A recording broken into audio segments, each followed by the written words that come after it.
بسم اللہ الرحمن الرحیم۔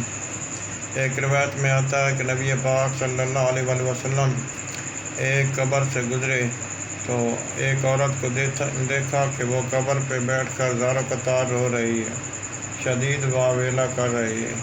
تو نبی پاک صلی اللہ علیہ وسلم نے ارشاد فرمایا، اے عورت صبر کر۔ وہ عورت آپ صلی اللہ علیہ وسلم کو پہچانتی نہیں تھی، بولی اور کہنے لگی کہ مجھ جیسی تکلیف آپ کو تھوڑی ہی ہوئی ہے۔ نبی پاک صلی اللہ علیہ وسلم آپ تشریف لے گئے۔ کسی نے اس عورت سے کہا کہ اے عورت، تو نے نبی پاک صلی اللہ علیہ وسلم کے ساتھ اس طرح بات کی ہے؟ تو وہ عورت آپ صلی اللہ علیہ وسلم کی خدمت میں حاضر ہوئی معذرت کرنے کے لیے۔ تو آپ صلی اللہ علیہ وسلم نے ارشاد فرمایا، صبر تو پہلی چوٹ پہ ہوتا ہے۔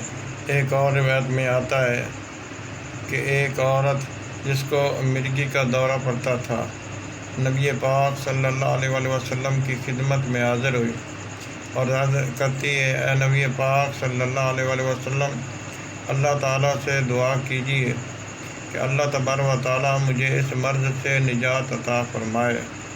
تو آپ صلی اللہ علیہ وسلم نے ارشاد فرمایا، اگر تم چاہو تو میں تمہارے لیے دعا کر دیتا ہوں، لیکن اگر تم صبر کرو گے تو اللہ تبارک و تعالیٰ تمہیں اس صبر کا اجر عطا فرمائے گا۔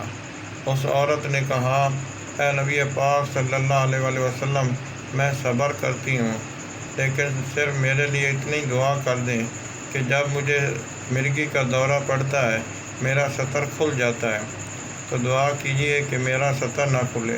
نبی پاک صلی اللہ علیہ وسلم نے اس عورت کے لیے دعا کر دی اور اس کے بعد اس کا سطر کبھی نہیں کھلا۔ دعا ہے کہ اللہ تبارک و تعالیٰ ہمیں بھی صبر کرنے کی توفیق عطا فرمائے، کیونکہ جو دنیا میں صبر کرتا ہے اللہ تبارک و تعالیٰ اس کے لیے آخرت میں بہت زیادہ اجر تیار کرتا ہے۔ آمین۔